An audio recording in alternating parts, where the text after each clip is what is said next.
यानी कि जब हम अपना मैसेज किसी तक पहुंचाते हैं तो जिस चीज़ का इस्तेमाल करते हैं वो है कम्युनिकेशन। ठीक है, आप देखिए जो संचार है या जो कम्युनिकेशन है इसमें क्या क्या होता है। देखिए पहले इसमें है प्रेषक, जिसे इंग्लिश में इनकोडर कहते हैं, या सेंडर। यानी कि जब आप कम्युनिकेशन करेंगे, यानी कि जब आप संचार करेंगे, तब एक सेंडर का मतलब है, प्रेषक का मतलब है कि मैसेज देने वाला। ठीक है, मैसेज देने वाला। फिर है संदेश। ठीक है, एक संदेश होता है कि जो सेंडर है, जो प्रेषक है, वो मैसेज देगा। एक है चैनल। चैनल होता है माध्यम। तो माध्यम का मतलब है कि आप किस माध्यम से जो मैसेज जो पहुंचा रहे हो, इनकी जब अपना जो संदेश पहुंचा रहे हो। एक होता है रिसीवर। रिसीवर होता है कि जो मैसेज यानी कि जो संदेश है लेने वाला व्यक्ति, वो होता है रिसीवर। प्रतिक्रिया होता है फीडबैक, यानी कि मैसेज समझ में आया कि नहीं। तो चलिए जानते हैं। देखिए प्रेषक या इनकोड, देखिए इसमें सबसे पहला पॉइंट यही प्रेषक। आप देखिए कि कम्युनिकेशन करने का तरीका होता क्या है, इनके संचार करने का मकसद क्या है। संचार में है कि एक मैसेज या एक संदेश देने वाला व्यक्ति, एक उसको संदेश लेने वाला व्यक्ति। अब उसको दोनों के बीच में दो ही चीज़ें कॉमन होती है, एक होता है संदेश और उसके बाद होता है माध्यम। देखिए सबसे पहले इसके ऊपर है प्रेषक या एनकोड, यानी कि सेंडर, मैसेज पहुंचाने वाला। पहला चरण संचार के स्तर पर है। प्रेषक संदेश को चुनिंदा के माध्यम से एनकोड करता है, जानकारी को सूचित करता है।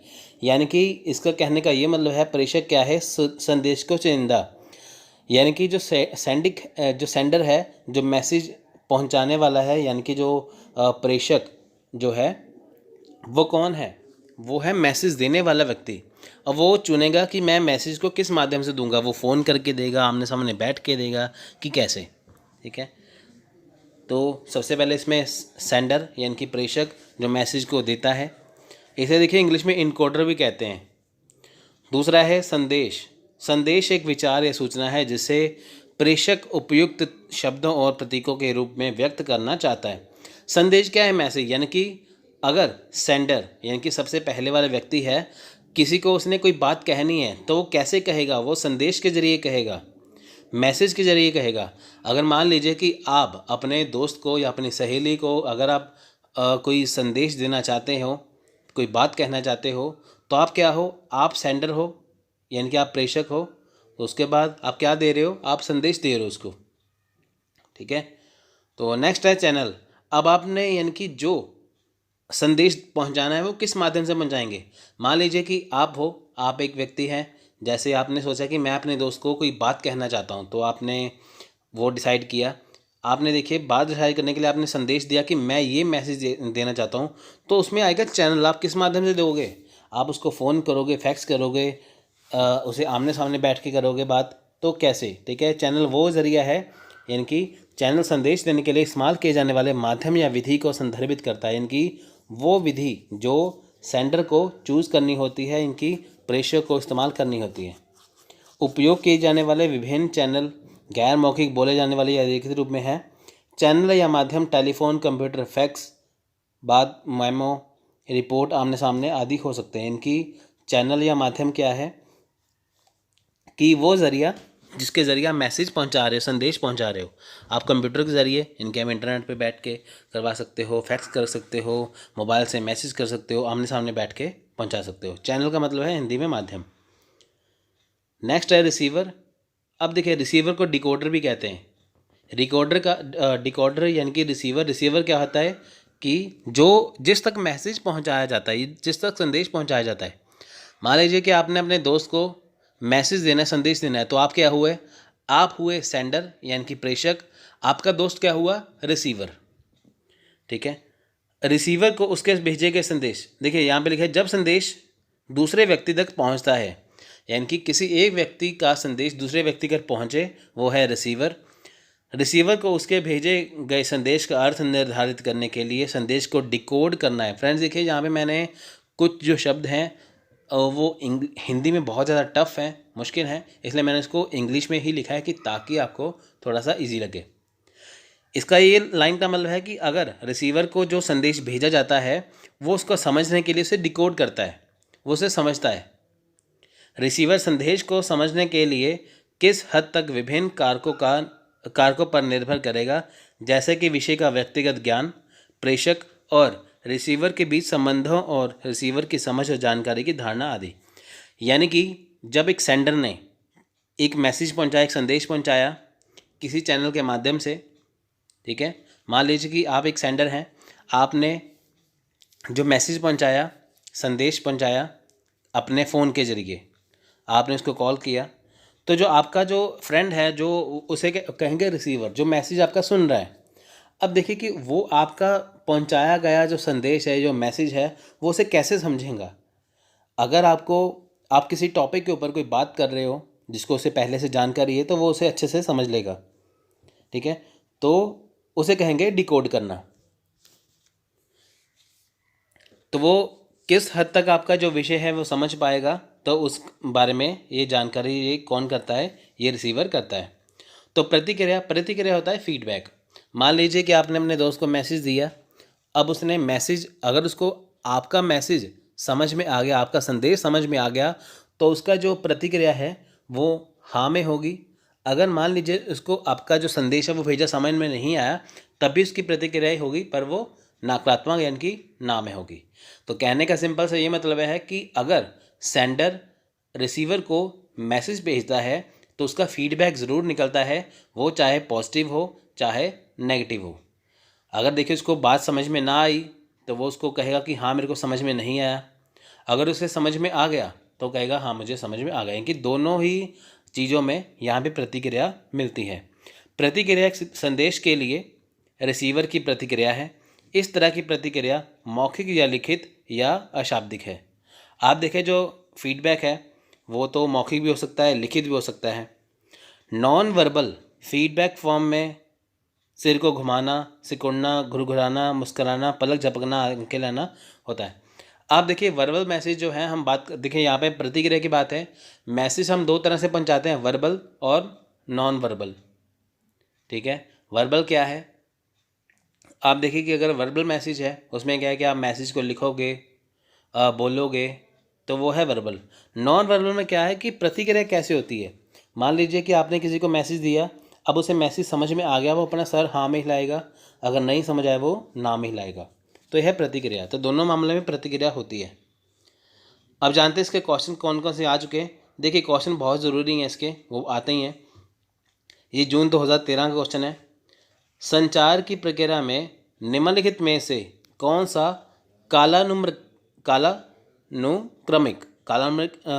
होता है, क्रोनोलॉजी क्रम में है। इनकी ये कौन सी संचार की प्रक्रिया है जो जो एक लाइन वाइज है या क्रोनोलॉजी या कालानुक्रमिक के अकॉर्डिंग है।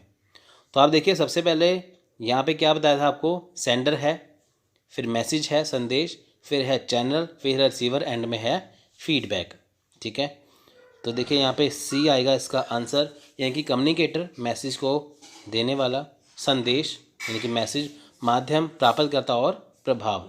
तो एंड में प्रतिक्रिया भी आ सकती है प्रभाव की जगह पे, ठीक है। तो नेक्स्ट है अभिव्यंजक संचार द्वारा संचालित है। ये जनवरी 2017 क्वेश्चन है। यानी कि जो अभिव्यंजक संचार है वो क्या है, देखिए थोड़े से इंग्लिश के वर्ड जो हैं वो थोड़े से जो हिंदी के वर्ड है वो थोड़े से टफ होते हैं, ठीक है। जो अभिव्यंजक संचार को इंग्लिश में कहते हैं एक्सप्रेसिव कम्युनिकेशन, ठीक है फ्रेंड्स। तो देखें यहाँ पे किससे ये होता है, यानी कि एक्सप्रेसिव कम्युनिकेशन किससे होता है, शोर से, दर्शकों से, आलोचना से या प्रतिक्रिया, यानी कि नॉइस, ऑडियंस, क्रिटिकलिटी या फीडबैक।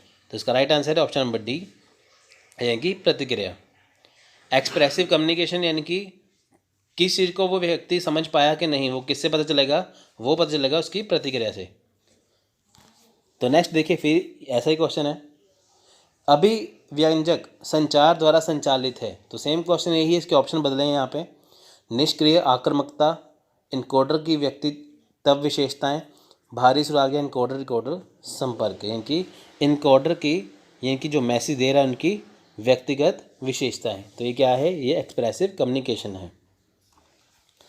तो आइए इसके साथ थोड़ा सा जानते हैं यहाँ पे।